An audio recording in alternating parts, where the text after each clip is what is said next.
So it's been about 10 months since I ran this motor. Matter of fact, I think it's exactly 10 months ago I made a video of this motor explaining how a hit and miss motor works. If you want to see how a hit and miss engine works, just go on back in the videos about 10 months ago and you'll see I did a video with this one. It's a 1917 Fuller Johnson N horse and a half hit and miss igniter. So we got a low tension coil which I made up, which was just some generator coils basically, and basically a lot of wiring wrapped around coat hangers. If you want to know exactly how I made it, I can explain it for you. Matter of fact, I could probably even make another one if you want to see how it's done. Anyway, you want to end up with somewhere around 5 or 6 ohms in your windings when you're done. So I got that hooked up through a 12 volt, little 12 volt battery here. You really can't screw this up, the setup. There's not a reverse. There's one way or the other. Doesn't really matter. So basically the way I got the circuit going is from the igniter down to the positive on the battery. You can go to the negative if you want to. You can go backwards. I don't have it hooked up right now because I don't want it to spark when I prime the mixer. So it heads on down to the positive. On the negative, I got the negative run across to one side of my low tension coil. Low tension just basically means low voltage coil. The other side comes out on the other side, as you can see, 2 sides to the coil. It comes out, goes to the other terminal on my igniter. So again, if you want to see how that works, you want the explanation, go back, watch the video, and I think I did a pretty good explanation for you there. Anyway, so what we'll do is get some fuel in here. It hasn't been run for about 10 months, I'd say. I did flick the check ball in there just to make sure it's loose. Quite often they'll stick and you won't be able to suck fuel, or it'll drop fuel back into your fuel container. Here I just use a little pickling jar, I guess you call it. I had a tank. I don't need a huge tank to run it. Just, I want to run it for 5 or 10 minutes kind of thing. I have a little baffle plate that I made up. I determined that that was the correct size for this mixer, so that I could run the mixer exactly on the run setting on the air adjustment, on the mixture adjustment. So just stick that back on there.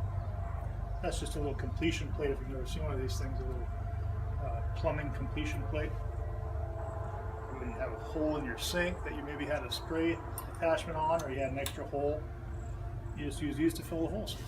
So anyway, let's prime that up. So set that to S, which is start. And finger, make sure I'm not hooked up. Put the finger over it. Pull some fuel up from the line into the mixer until I just feel my finger get wet with fuel.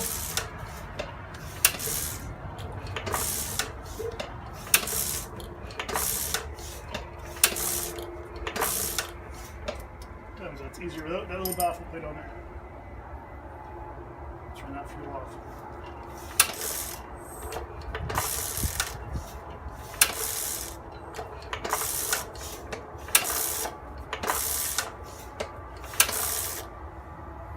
It's taking a while, huh? I might have a loose connection there, so let's grab a wrench. If you're sucking air, you're not sucking fuel. It's just that simple. I had my oiler on and I see it's dripping out of the crankcase, so that's a bit too much oil. Yeah, so that fitting was a bit loose. You don't need it sucking air, you need it sucking fuel.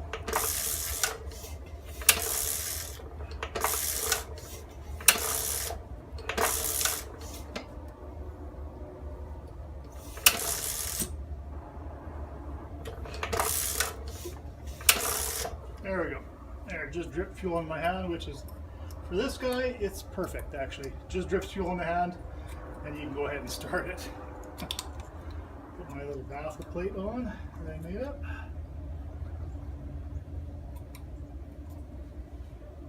Somewhat tight.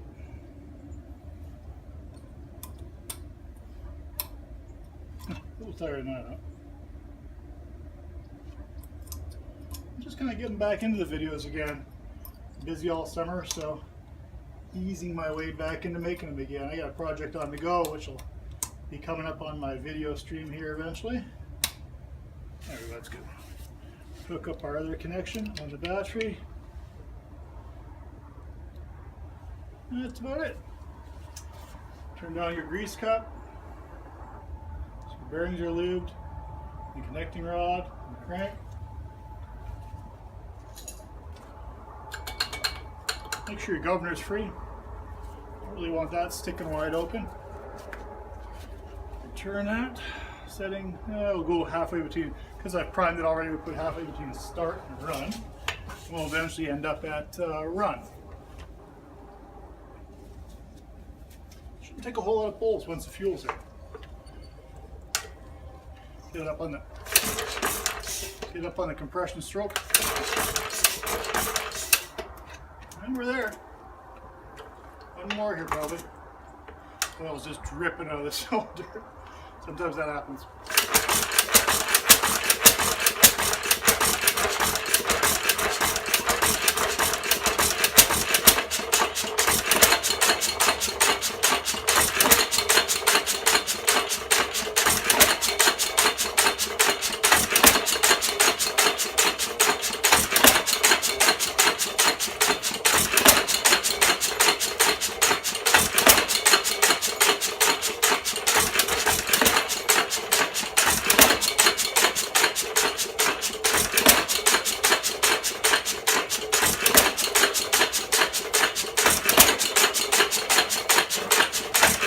It's really not difficult to adjust it. You just gotta wait till the black smoke disappears. I just lean it out on the fuel air ratio until the black smoke goes away, and that's about it.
Stop it.